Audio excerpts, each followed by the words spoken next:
In the name of the God of creation who loves us all, amen.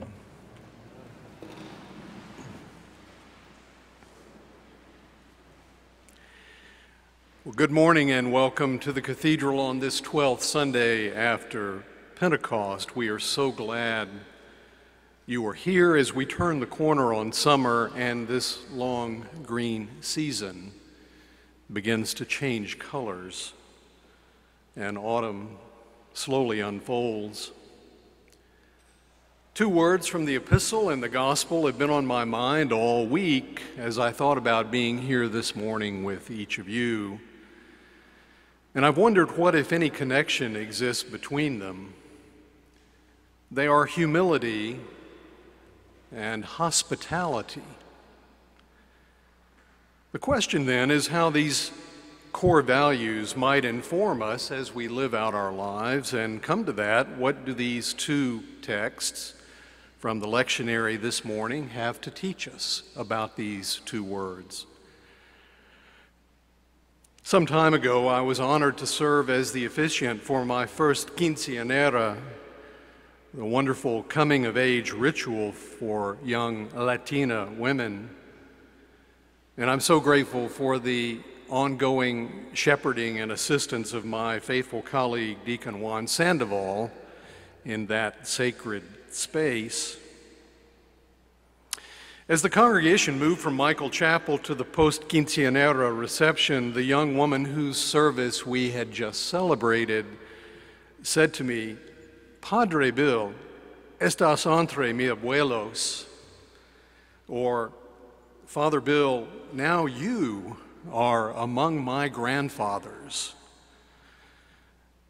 Well, my learning curve is rapidly ascending, both in terms of my language skills and my role in that congregation, and it's a source of deep humility that they welcome me in those services, and it's a profound source of learning to bear witness to the ways they create hospitality for this Anglo priest. They have several names for me, including Padre Guillermo and more recently, Abuelo, meaning grandfather. The latter is perhaps my favorite name, and as of Christmas Eve 2018, when our granddaughter Sophia was born, joining our twin grandchildren Jack and Alice, who call me Granddaddy, I'm now un abuelo multiplicado por tres, or a grandfather times 3. So how am I living into this new normal of being a grandfather, and how has it changed my ministry, my perspectives on life, my teaching, and maybe even my sense of being in the world? And come to that, I wonder, what has being a grandfather taught me, if anything, about hospitality and about humility? Erik Erikson's stages of psychosocial development include the penultimate stage of generativity versus stagnation. Typically, this takes place during middle adulthood, between the ages of approximately 40 and 65, so becoming un abuelo is in this sense right on time for me. During this developmental stage, if one reaches it at all, adults strive to create or nurture things that will outlast them, often by parenting grandchildren, those born to us and those who adopt us, and by contributing to positive, or to use Erikson's language, generative changes that ultimately benefit the common good. Vicki and I spent much of our now 39 years of married life raising our two sons, and now to see them flourish and have careers and children of their own is a profound source of joy. We've had deeply satisfying careers, to be sure, but these cannot compare to the delight in bearing witness to the unfolding of the lives of our sons, and now to see our grandchildren grow and develop their own wonderfully distinctive lives. And this is not all. A subtext, if you will, in Erickson's developmental narrative is that we become more connected to those aspects of our world that allow for a transcendence of self. We become more deeply aware, that is, that we are part of something larger than ourselves, a kind of operational theology of abundance. Wendell Berry hints at this when he says, "Ask the questions that have no answers, invest in the millennium, plant sequoias, say that your main crop is the forest that you did not plant, that you will not live to harvest." I recently returned from northern Colorado in a week of trail running and hiking and fellowship with friends from graduate school of some 35 years. Each year we reconnect with one another, we laugh and hike and read and write, and we do all of this deep in a subalpine forest, deepening my awareness of connection to God's creation and empathy for everything in it.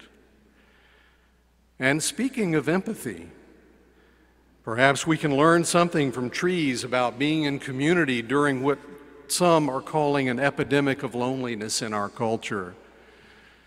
Because you see, trees live communally in ways we are only beginning to understand. In his remarkable novel, The Overstory, Richard Powers writes about what I might refer to as grandparent trees. He says, "Before it dies, a Douglas fir, half a millennium old, will send its storehouse of chemicals back down into its roots and out through its fungal partners, donating its riches to the community pool in a last will and testament." We might well call these ancient benefactors giving trees. And in his recent book, The Second Mountain, David Brooks says this about the cultivation of generative moments of transcendence. "The universe is alive and connected. There are dimensions of existence you never could have imagined before. Quantum particles inexplicably fit together, even though they are separated by vast differences of time and space. Somehow the world is alive and communicating with itself. There is some interconnecting, animating force, and we are all awash in it, which we, with our paltry vocabulary, call love." So becoming a grandfather has indeed made me more aware of the beauty of non-binary liminal spaces where we greet the other with what in our baptismal covenant we refer to as respecting the dignity of every human being. And where, as Emmanuel Levinas said, we welcome the infinite mystery of the face of the other. In becoming un abuelo, I see artificial borders become diffuse and disappear altogether. As one of my Hispanic parishioners said to me, "Padre, quiero sentirme vivo," or "Father, I want to feel alive." As the abuelo in me comes to life, my connection to all of creation comes more alive as well, with more clarity and urgency and meaning. In this lovely poem, Wendell Berry reminds us of both the long view of generativity and the humility of our place in creation. "I go by a field where once I cultivated a few poor crops. It is now covered with young trees. For the forest that belongs here has come back and reclaimed its own." And I think of all the effort I've wasted and all the time and of how much joy I took in that failed work and how much it taught me. For in so failing, I learned something of my place, something of myself. And now I welcome back the trees. Humility is, in this sense, learning something of our place, something of ourselves, and practicing hospitality. In this case, understood as welcoming back the trees, without which, of course, through the miracle of photosynthesis, our lives would simply not exist.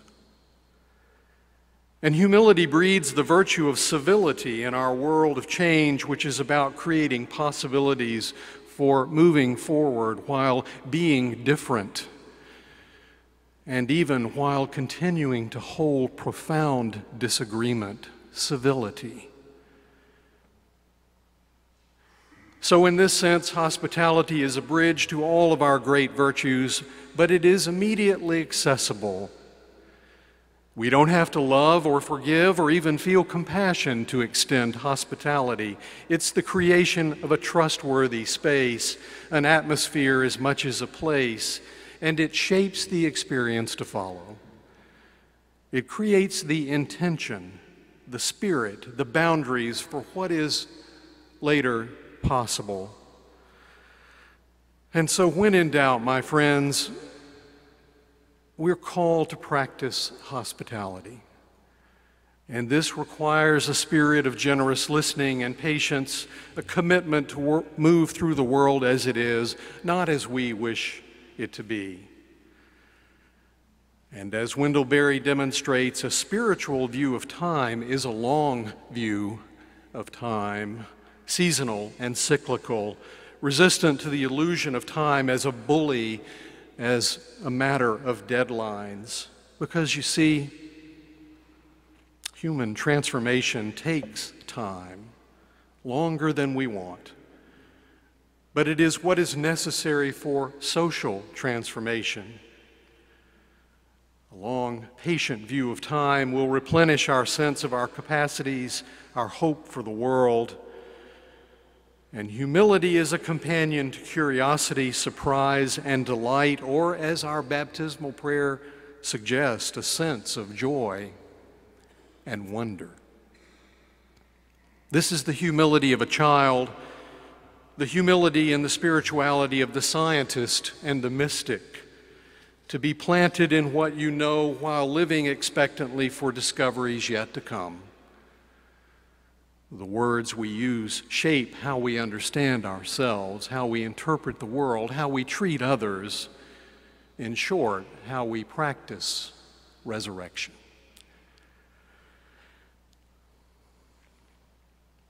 Well, in thinking about becoming un abuelo, a grandfather, I found myself thinking about my paternal grandfather, whom I called Pop, and who owned a hardware store in Middle Georgia.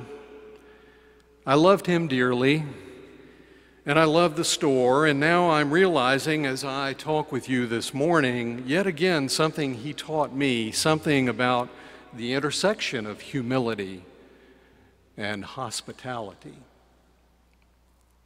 For my grandfather, the store was a chance to live out what we might call his rule of life, his core values of compassion and justice. In my mind's eye, I can see myself as a young boy shadowing along behind him as he assisted his customers with grace and humor and care. Whatever needed building or replacing or repairing, I believed he had the answer, and it could be found somewhere in the mysterious recesses of that store. It was filled from floor to ceiling with anything needed to supply the county seat of an area of Georgia still deeply agricultural.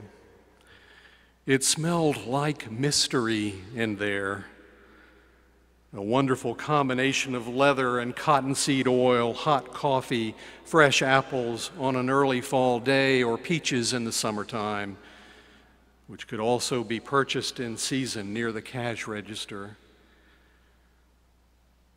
My favorite spot in the store was atop that roll-top desk where I could survey the entire store and go largely unnoticed, which was the beauty of it. And from that vantage point, often armed with a small bottled Coke from the cooler, I could pass away an entire summer afternoon just watching.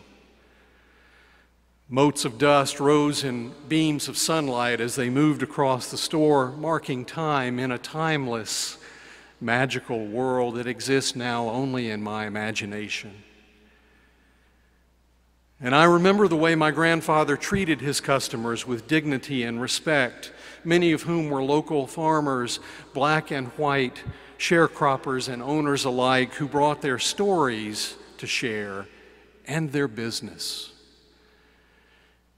In the Jim Crow South of those days, he practiced business by casting a wide net of compassion.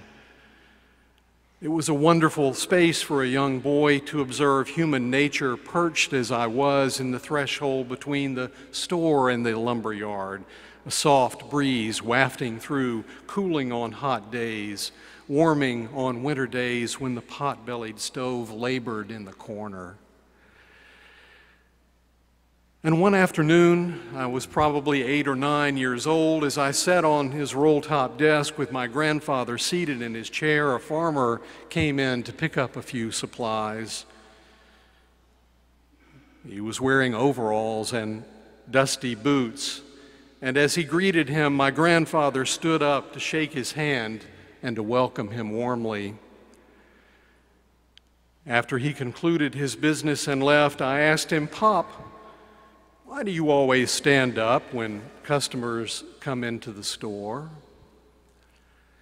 "Son," he said, "every time someone walks into this store, I'm given an opportunity to do so much more than just transact business. I have a chance to remind myself who God is calling me to be. We never know what someone may be going through. Some of these customers are poor and think they will never amount to much at all.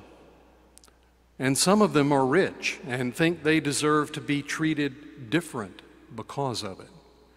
Either way, it's like the preacher says, we should humble ourselves and extend hospitality to everyone. Son," he said, "never shake a man's hand when you're sitting down. When they leave this store, I want everyone to feel like they were treated with dignity and respect." He ambled off to another part of the store, this man who had become a generative giving tree for his grandson. Beams of light moved across the worn and polished wood floors, and the sparrows chirped high in the rafters, and a young boy sat and wondered and watched and imagined where life might take him. And now that young boy is un abuelo, the grandfather, with the abiding hope of becoming a giving tree with humility and hospitality. May we all find angels to entertain, dear ones, and may we let mutual love continue. Amen.